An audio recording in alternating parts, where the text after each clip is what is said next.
Welcome to the Dreamboat. Remember, you can join the DRI for just £30 a year. You get access to more content, including videos and discounts for our events. It's a great way of finding out more about our work, joining our dream community, and supporting this podcast. Details in the show notes and at driccpe.org.uk/membership. Welcome to the Dreamboat podcast, a place where we talk about everything dreamy, all you wanted to know about dreams and where you might find some answers. My name is Dave Billington, and I'm a psychotherapist, and I'm also director of the Dream Research Institute. And I'm joined by fellow psychotherapist Laura Payne. Hello, I'm Laura Payne, and I'm also part of the Dream Research Institute. And we're called the Dreamboat because we are recording our podcast overlooking the beautiful canal barges here at Little Venice in London. We'll be looking at dreams, talking to guest experts, and answering your questions. Now, let's get on with the episode.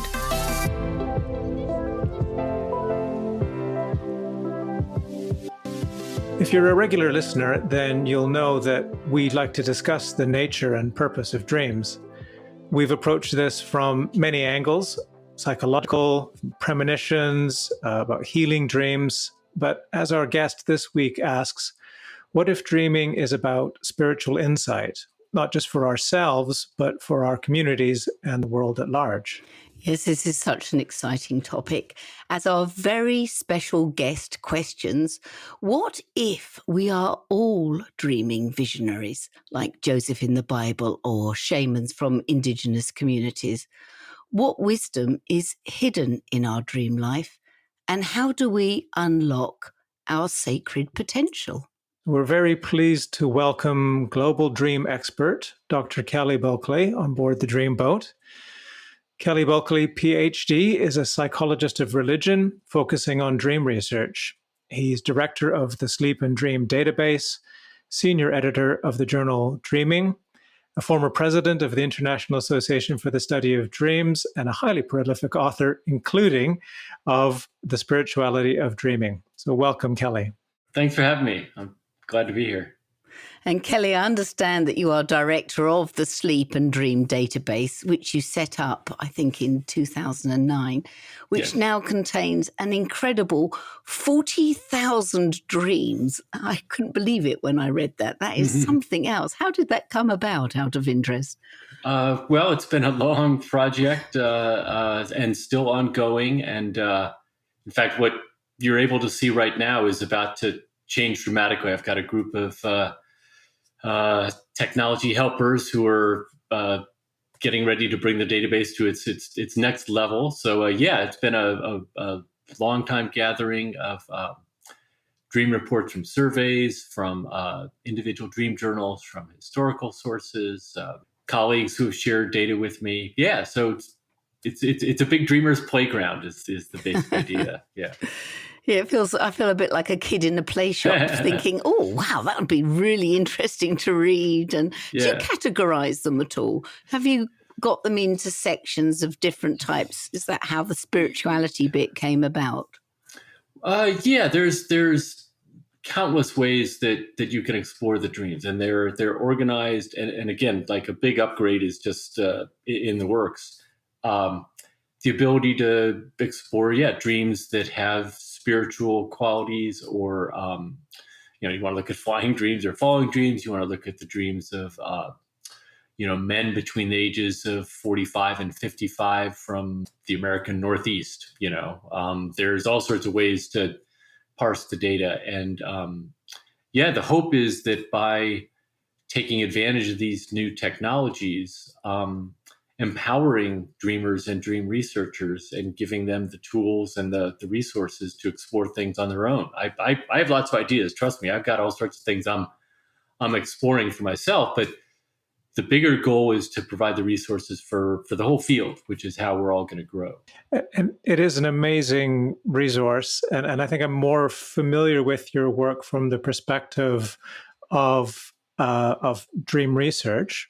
But the spirituality of dreaming, it seems like it's aimed at a broader public, not just the researchers, not just the psychologists. Was that your intention with the book? Yeah, very much so.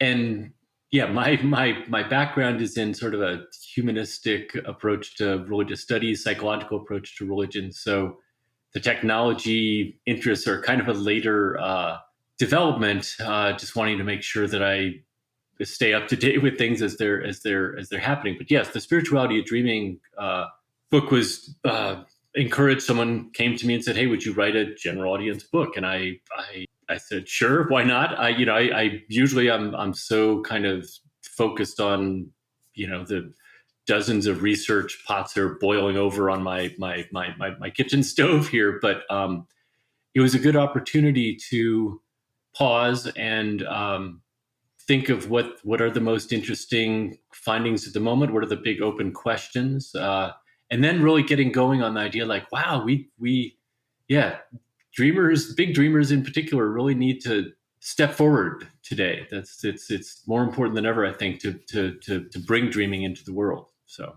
that's quite a clarion call to say big dreamers. Tell me for you, how would you define a big dreamer?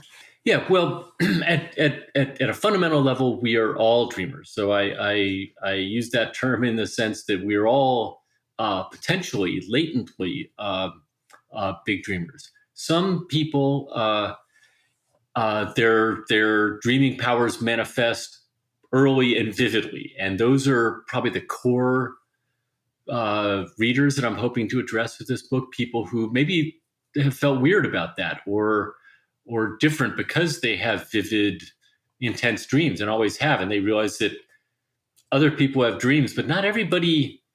Well, not everybody talks about them. Not everybody thinks about them, reflects on them. And so and this is true. I've found historically and cross-culturally that there are, in human communities, there tend to be, a few people, one out of every 100, maybe, I don't know, who know about dreams and focus on dreams and carry dream knowledge for the community. And particularly in times of crisis, of uncertainty, of change, where the community just doesn't quite know where it's going to go or what's going to happen, that those dream experts, those dream guides often become especially important members of the community, because whether their own dreams or dreams of other people emerge in those circumstances of uncertainty and anxiety. And the dreams can help, So, so that's really what the book is about, is like this sort of age-old collective wisdom we've had about dreams and big dreamers and how we respond to crises. And here we are. It's an interesting way of putting it. What would you expect a big dreamer how would a current day big dreamer contact you? Is that what you're asking for people to do, or how are you expecting them to respond? Yeah. Well, sure. Anybody can contact me. I'm always happy to talk, but that's not really.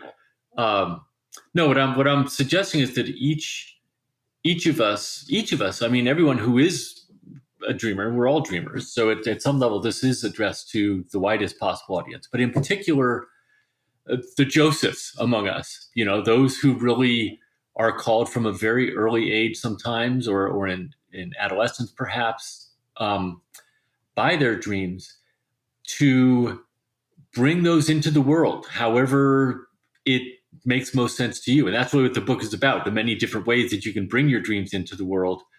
But the core idea is, like Joseph, who was mocked and ridiculed because of his dreams. This is the story of Joseph in the Bible, Old Testament, Hebrew Bible, Genesis 37 to 39, I think it is. Impressive. And it goes on into, with the Pharaoh and such. But the core of it is how his brothers dismissed his dreams initially as weird, as presumptuous, as threatening somehow. And speaking autobiographically, that's been part of my life as a dreamer, as a dream researcher, is feeling a little bit of social discomfort in this society, at least, and in Joseph's time too. You have to be careful if you're a big dreamer. and yet your community needs you. And that's I think one of the morals of that story of Joseph is that they cast him into a pit and thought, there goes that dreamer, we're done with him. And yet they suffer a crisis, they reach a survival threatening condition. And it's Joseph in his dreams that saves not only them, but a vast community as well. So that story, to me, as a source of inspiration and consolation for people who feel called by their dreams today. That yes, people might mock you and throw, metaphorically or otherwise, throw you into a pit, but they still need you. We still need you, and that's where we are today. I mean, some people have said what the Pharaoh and the Egyptians were facing at that time is one of the first recorded environmental crises. Right, there was a big drought. Stopped raining. The climate suddenly changed, and because Joseph saw it coming and said, "This is what we have to do to prepare. Bad things are going to happen with the climate. Get ready, guys."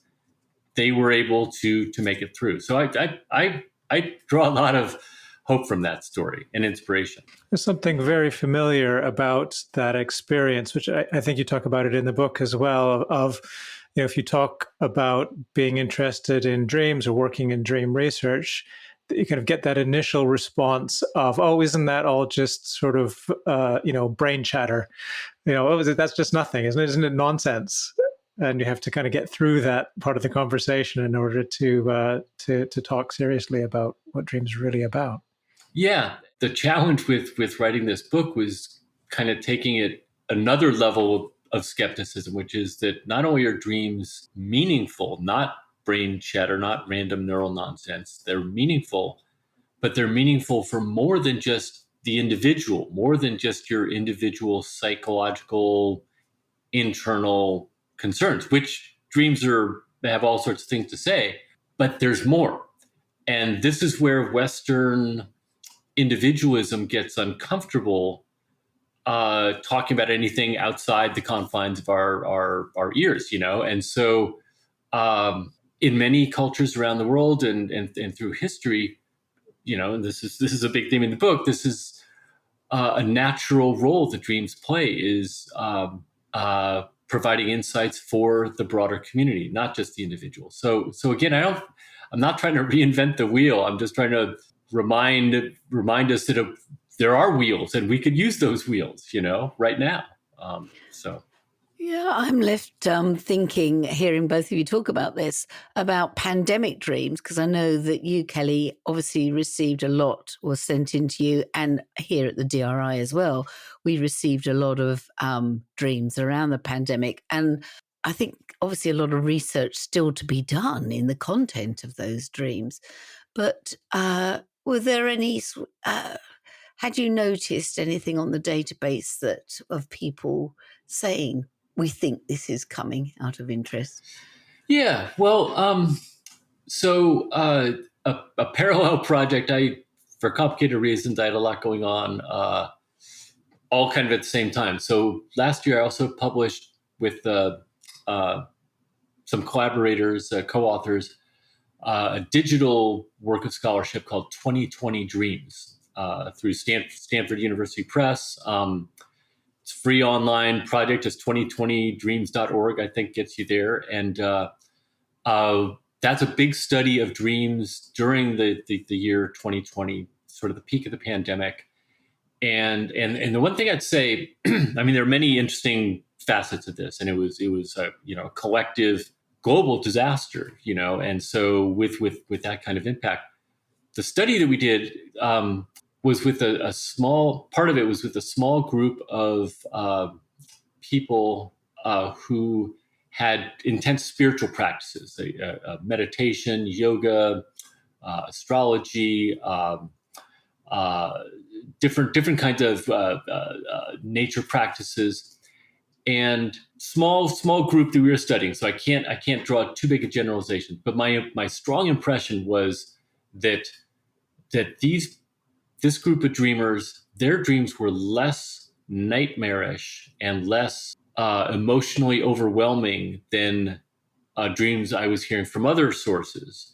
And my impression, and again, this is just for future research, was that this group's precisely because they had a deep grounding in a spiritual practice, but an alternative, a countercultural spiritual practice, that when a global crisis happened, they were less freaked out. They were less perturbed. They lost jobs. They had health problems. It's not that they weren't impacted, but going with them through the year, interviewing them periodically, they would say things like, well, I've always known the world's kind of fragile and tenuous and not really functional. So now everybody else seems to be kind of catching up to that, but this isn't such a big shock to me, right?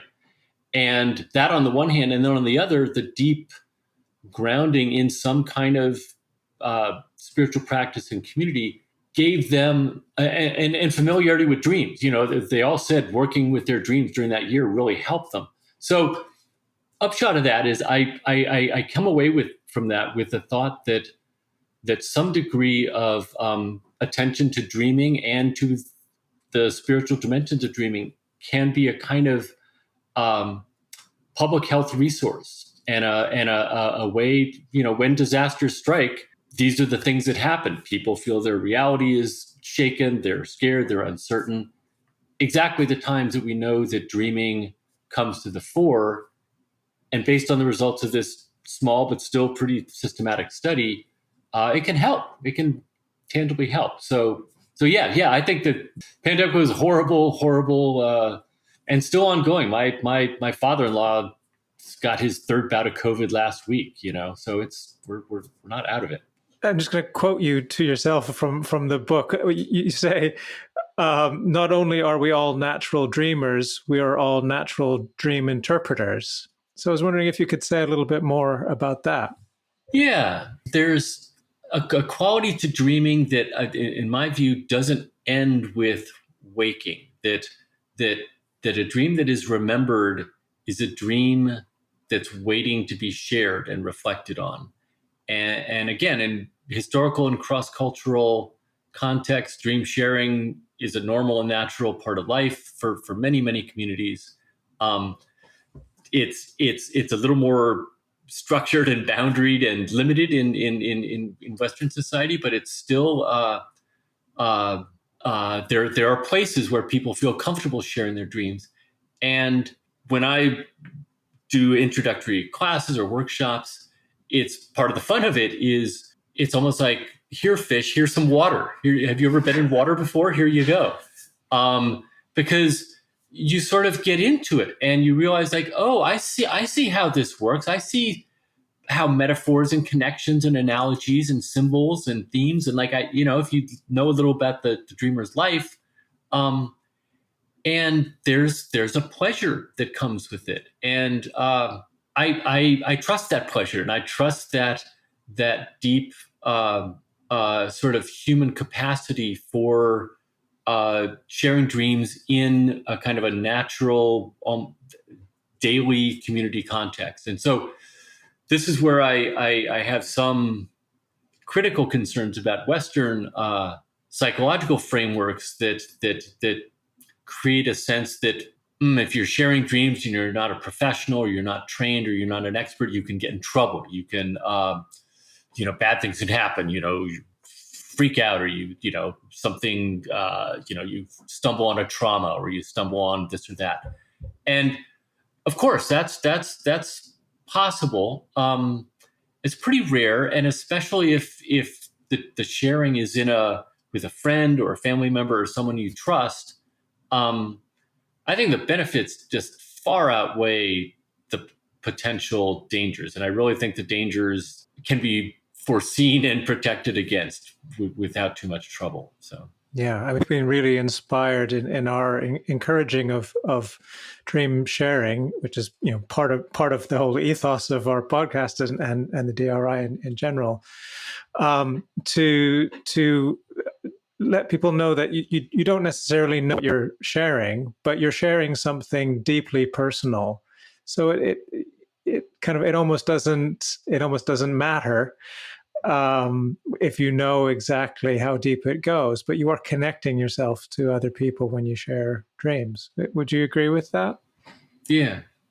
Oh yeah. Yeah. No, there's this whole series of kind of magical paradoxes of yes, you're sharing something deeply personal, but it's also in a dream form. So it's both me, but it's kind of outside of me a little bit. And it opens up space in which we can see how we share um, elements of life and experience with all humans. And so this deep kind of communitas feeling of like we're all one, and yet also whether it's one's own dream or hearing someone else's dream, realizing like wow, like let's say someone else is like you are such an individual. I would never have had that dream. I think you're the only person in the history of humankind who would have had that dream. So it's both. It expands our sense of connection to others, and it also crystallizes some of what makes each of us ourselves, our individual selves. So yeah, no, it's a wonderful process, and it does not need to lead to anything necessarily. It can just be kind of open ended chatting. I think sometimes people want to, what does it mean? What's the result? What's the answer? Yeah, I'm left thinking about also, we've had them on before, the professors Mark Blagrove and Julia Lockhart, with their recent book based on some of their own, obviously, research, looking at how collective sharing is possibly fundamental to the development of human empathy. And that there has something gets developed alongside dream sharing from ancient cultures that we should again think about adopting now. Yeah, that's a great way of bringing in that theme of empathy. Yeah, but Mark and Julia's work I love and respect very highly, and uh, yeah, it's hard to find another way where you could more deeply understand another person's way of experiencing the world than by sharing a dream with them, and particularly using the method that Mark and Julia use, the Montague Ullman method, parallel method, I would say, Jeremy Taylor's Unitarian Universalist approach. They both draw upon the wisdom of a group, a dream sharing within a group, and the insights that are generated by that. And it seems like kind of a secondary thing that it also generates a greater capacity for empathy. But you might say that's the primary effect or the primary benefit of dream sharing in those settings. And it really is. I've thought about this. There isn't like the dream sharing practices of other cultures and other places and times aren't really like the Ullman or Taylor methods. They're dream sharing is tended to be practiced in community settings of people who know each other, special, family or a guild, or the Taylor method, the Ullman method enable dream sharing among total strangers, people who walk into that room or that space, know nothing about each other. That's a remarkable thing. It's a function of our kind of modern cosmopolitan world where we have those kinds of big interactions with people from all over the place. But that's the real just alchemy of these groups, is how people from such different backgrounds, radically different backgrounds. I've been in some groups with people from half dozen different countries and different language groups. And yet, once the space gets created and the dreams are shared and that energy emerges, it's like we're all pals. It's like we've known each other forever. Yes, I like but both the techniques kick off with that wonderful phrase, if it were my dream, so that it protects the person whose dream it is from feeling that they're being judged or commented on. It's coming from the interpreter's sort of point of view of ownership, if it were their dream. And also, on watching that happen, the number of times that when somebody offers their own interpretation based on what's coming up for them when the other person talks about the dream, there's always a message for the dreamer within the other person's reflections, which I find psychologically really fascinating. Yeah. No, it's and to see people feel that sort of, your dream brings up all these things for me, and if I share that in a way that is honest about what it means for me, that may help. It may not. Sometimes the other person's like, "Whoa, that is so much your business and not mine." but so true. And I usually will say, "Yeah, that's let's let that be." It might. So many of the comments and things that happen in a dream sharing group, at least for introverts and people like me, like, it takes a while to settle. So it may not hit me, or really, I may not totally get it in the group. And I might even say, "Oh, that doesn't make any sense. Let's move on." But later I might be like, "Oh, you know what? That now that's starting to sink in a little bit." So yeah, it's an amazing process. It's interesting that technology and the way it connects us, as we're speaking now across two continents. I'm aware of dream groups, Ulman-based dream groups that operate internationally, and what that, or how that changes the sense of what a community is, where it would have been people that you lived with in a geographically very small space, or it might have been family previously. And now with the combination of the technology and the kind of technique of dream sharing, that can be something that is potentially global. Yeah. Oh yeah. And is global. I mean, it's happening, I've got a meeting a little later today with somebody in the UK where you guys are, evening for him, and then somebody in, I think, Bali or Australia, someplace where it's like, it'll be early tomorrow morning for them. So there's like this 1 hour we can all talk. But there we are. We're talking, like, connecting for all over the planet. Like, that is, there's something amazing about that. There's also a lot we lose, by the flat screen and the mediation of technology, particularly in conversations and relationships that have deep emotional and spiritual dynamics. So, I have mixed feelings about it. I mean, at the same time, like, just slinging our bodies around the planet as much as we have been isn't very good for the environment. So the more meetings we can do virtually, I think that's a benefit. I think ultimately, this is with, I don't know what you guys think of this, but, like, I think that reinvigorating local communities, people that you can see and that are right around you, is got to be a big part of it. I mean, I love connecting with people all over the place, but I also feel like, I should know my neighbors, and the people down the street, and what's going on at the local public library and things like that. So we're going to need to wrap up the kind of interview portion of this in a couple of minutes, but I just wanted to ask you maybe one last question, which is, you have in your book an invitation for people to pay attention to their dreams and thereby to live a life of the spirit. And of course, the book is a spirituality and dreaming. I just wondered if you could talk a little bit about what that life of the spirit, what does that mean to you? Yeah. So I use the term, I mean, a lot of different ways of defining spirituality. I'm using it specifically around the sense of movement and change and transformation in life. And religions, at their best, help create spaces for change and growth and transformation. Sometimes they get in the way of that.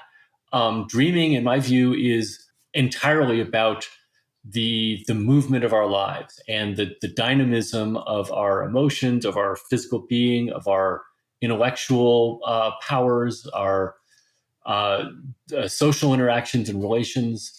And so spirit, in my view, is very much about that dynamic, fluid movement. And in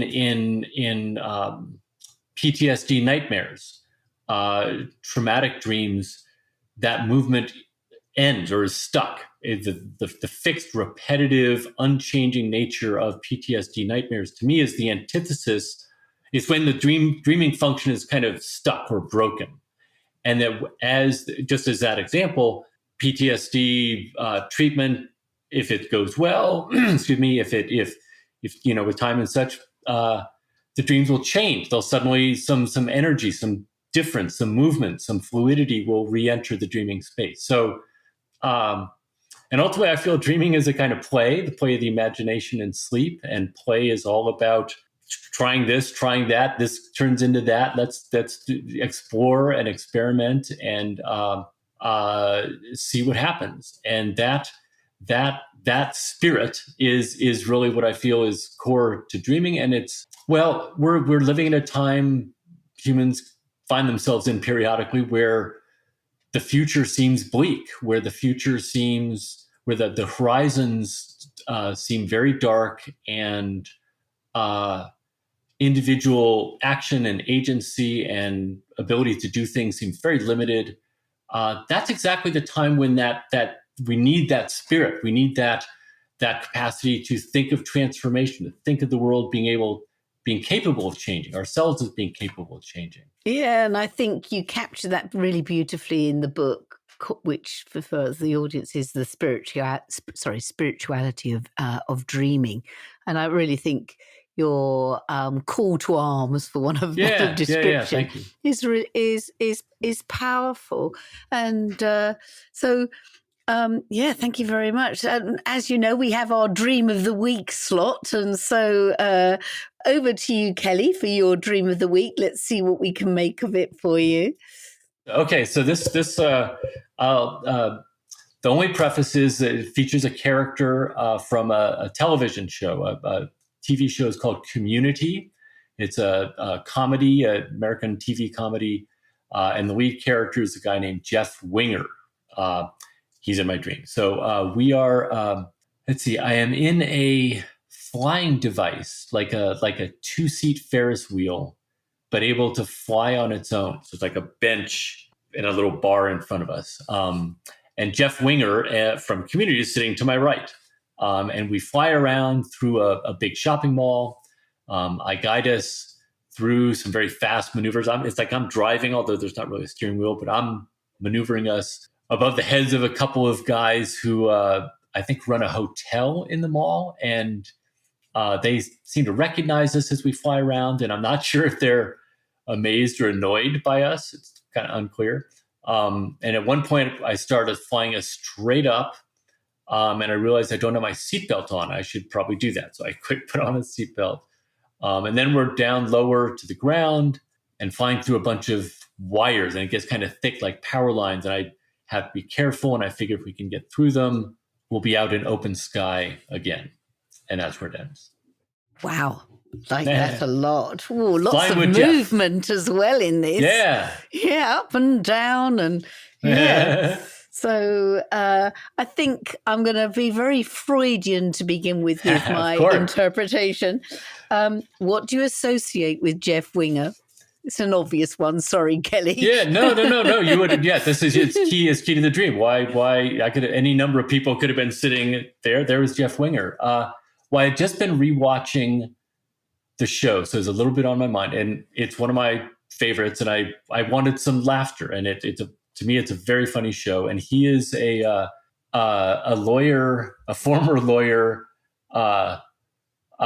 Who got kicked out of the bar because he said he had his law degree from Columbia, which we would assume is Columbia University, but in fact it was from the country of Columbia. He was faking it, and so he has to go back to community college, which is kind of a step down. And he's a Lothario. He's very narcissistic. All he wants to do is make out with one of the women at the school, but he's going to grow. Like I know where the show's going. He's going to grow, but I'm seeing him at the very beginning where he's kind of at his caddish worst, which is funny too. And not someone like I wouldn't think he's like me generally, but there you go. He's sitting right next to me. So I'm quite tempted to then be very Jungian and say, what of the shadow does he hold as well? Yeah. No, there's definitely all sorts of shadow, not just like some of his bad behavior, but he's very persuasive verbally.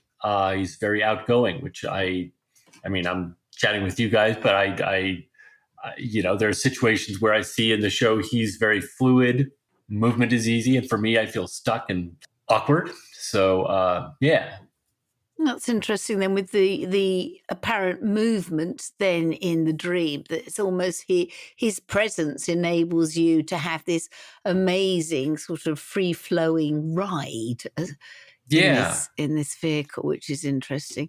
I'm also stuck with your phrase, he's starting out, and here you are, well established, and I wonder how much he might represent that sort of older, younger part. I know that sounds a mixture of terms, but that younger part of you when you were starting out in some way, and here you are, accomplished, successful, and you are the one driving this vehicle, which is always significant for me, as Dave knows. Yeah. Oh, for sure. For sure. Yeah. No, I'm not a passenger. I'm starting out. I mean, they're like, as we speak, they're pouring the foundation for a building that's going to be a library for collection of books that I have, journals people have been donating to me over the years. So that day, this was a couple weeks ago. That might have been like the day it was. Oh, wow. Yeah. That was the day the, contractor literally like started digging dirt. Like that was groundbreaking day. Yeah. Grounding day. Yeah. Is he sitting next to you to show you how far you've come? I mean, everybody wants to be friends with him. He's very charismatic. So there's something in the show. So there's something. I'd love to have be going on a ride with him. And sure, there's definitely like a homoerotic thing. Like he's a beautiful physical specimen, and all characters in the show, male and female, are admiring him. So that's definitely part of it too. I got this impression of the older ego taking the younger ego for a ride to show the younger ego how much it's changed and what it's achieved. And here you are breaking ground on your own library for your own collection, which I think feels really beautiful. Yeah.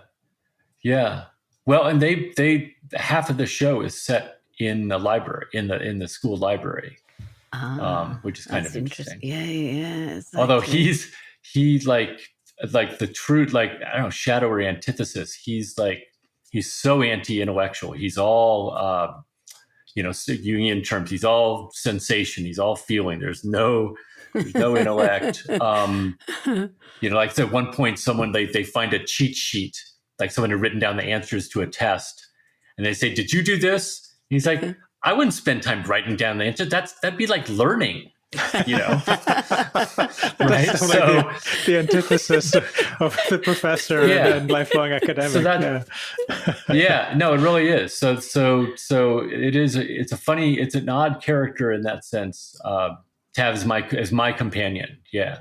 But the movement is kind of manic. Like that's the thing. Like reading it to you and hearing your response makes you think, God, yeah, that's kind of all over the place. Like it was very, manic is what it feels like, or unbounded energy. It's like, whoa, where are we going? Up, down, around, through. There's that idea in the Jungian alchemy of the operation of sublimatio, which is the air, getting above things. And it's, it can be in the intellect, it can be the spiritual perspective, getting above things. And they say, one of the distortions of that is mania. It's like sort of too much energy upstairs, up in the air, up in the thinking part, and sometimes what's needed is a little bit of grounding, coming down to earth in a way. Yeah. That feels. I mean, there's and it's also a kind of grounding time. I mean, it's also spring, and where I live, it's been a while coming, and it's finally sunny and. Things are growing. So there is a sense both of this, like the ground, like I'm in the ground, but I'm also like, everything is yearning upwards, everything is reaching into the sky towards the sun, So, yeah, interesting. Yeah, hearing you, Dave, speak made me think that this Jeff character, he feels very mercurial, doesn't he? There's that sort of, if we're looking at it from an alchemical point of view, you've got this wonderful, the sort of spirit of Mercurius as a passenger on board, and you're sort of zipping through a shopping mall, which is very very earth planey, isn't it? It's about shopping in the consumer world. And then suddenly, as you say, you go straight up. It's like virtual ascendance. And I love this bit when you said, and I suddenly realized, I think I should put my seatbelt on. Yeah. Yeah. Sort of, well, this is a bit out of control with this guy. Yeah, I know. Very odd. But it wasn't terrified, like, I'm going to fall. It's like, I think a seatbelt would make sense. Yeah, it's the older ego thinking, actually, I think we do need a bit of more control around this. Right. Yeah. I was enjoying the wordplay as well. Just having heard you talk so eloquently about the importance of community and dreaming in community, and that there's this character from community, and the resonance that maybe that has for you, but also that you're flying. He's Jeff Winger. And he seems to be a bit of a wingman, or maybe you're the wingman. I'm not really sure, but it's sort of the layers of play there. Oh yeah, for sure. Yeah, nice pickup. I hadn't made that connection. I love it. Yeah, no, he's very mercurial. And the wing name, like they gave him that name because he wings it. Like that's, I think, my first connotation. But also, then you got wings, and he's got this. Cool, effortless charisma that again, and it's a group of 6 students who are all meeting together, and they sit around a table. It's like a dream group, really. Half the episodes, like I said, are set in the library, and they're sitting around yapping about things. It's interesting, isn't it? Because, for a lot of people, Hermes is the sort of Latinized version of Mercurius, isn't it? So, I mean, or is it the other way around? I can't remember. Apologies for any classic scholars out there. But, Hermes has got the winged feet, hasn't he? Which is quite interesting. Yeah. As an image. But you come down to earth and you miss the power lines. That was the other bit I really liked. So, but there's a bit more control when you come down, and that missing of the power lines. I just wonder what that brought up for you, because the electricity and the current around this. I wondered what that meant. Perhaps. Yeah, that feels like it's like now, we're prepared for landing. We are, we're coming down now. Even though I can see through that it's going to be clear ahead, but it feels like things are like the energy is moving in a less upward way. They're all black wires, and that's just, I guess, like aesthetically and just logistically, like, wires and cords, all this stuff. Like I've got wires, they're all over the place. Like they're on the floor. They're, if I could live a life without any wires, visible wires, which is hard to do, I'd be happier. So there's something about that being like, yeah, you're back, you're coming back into the world. Not a bad way. It didn't feel bad. And it did feel like we're going to get through this to that open space. But the wires, be careful of the wires. Yeah. Yeah, interesting, isn't it? And you miss them. So I think that's I think so. It feels clear. Knock on wood, you never know. Yeah, and I don't have, I have a couple of flying dreams a year. I mean, flying dreams are not super frequent. So this is definitely, and this is a extended one, so somewhat rare for me, for sure. Was there anything that you reflected on immediately when you wrote it down, or when you woke up from it, that you kind of directly associated with your life? Yeah. So what I've got is Jeff is an absurd narcissist learning to relate to other people. That guy is like right next to me. And is there some, like, there's some sense that's a journey we're all on in some sense. I mean, he's very extreme about it, but his, there's a sense in which they're all in college, but they're really all in kindergarten. They're all like toddlers. and learning how to deal with their impulsive but delightful individuality. So that there could have been worse people I could be sitting with. There'd be people I'd be much more concerned with. He makes me feel yes, that brings a smile to my face. So I there's something. I'm glad I'm leading us. I would not necessarily want him leading it. Now that I think about it, I don't know where he would go. I think he sounds fun. And if nothing else, if his call is to sort of bring a bit more lightness into life and have a bit more, laugh a bit more. That's what everybody likes, yes. What a great vibe. Well, thank you, Kelly. That's thank you. It's been a fun dream, loving it. Thank you so much for coming on and sharing your own dream. That's I know it's a big ask, and so I really appreciate it. No. This is an odd one. I hope. I appreciate it. If people want to hear a little bit more about your work and or get in touch with you, how would they go about that? So I have a website, kellybulkeley.org. The Sleep and Dream database is, check that out, and ways to contact me there. I have an Instagram page. We'll put this all in the show notes, Kelly, for people to be able to track you down. Always happy to hear from dreamers and people have projects and things going on. Yeah. Great. Okay. Well, we'll let people know. Thank you so much. Yeah, thank you. And so to everybody else, I hope you've been inspired in some ways, particularly with some forms of spiritual dreaming, and I hope you have sweet spiritual dreams. That's right. Keep dreaming and keep sharing your dreams. So, thank you for joining us for this week's episode. Don't forget to like us and leave comments on your favourite podcast platform. As I'm sure you know, that's the way we build an audience for the Dreamboat podcast and also to spread news about dreaming. And as we said, there are many ways you can share your dreams at the DRI, the Dream Research Institute. Yes, we have courses, events, and workshops, and we want to hear from you. So check out the show notes for links or find us on Instagram and on our Facebook page and on our website at driccpe.org.uk. And if you want to explore your dreams further or you would like to support us, you can join the DRI as a member for just £30 a year. As a member, you will get discounts for all of our events and short courses. You'll get our newsletter with latest dream research news, and we'll also be adding other special member benefits during the year. Of course, members' dreams will always be given preference for reading on the podcast Dream of the Week slot. So go to the link on the show notes and become a DRI member today. Keep dreaming and keep sharing your dreams.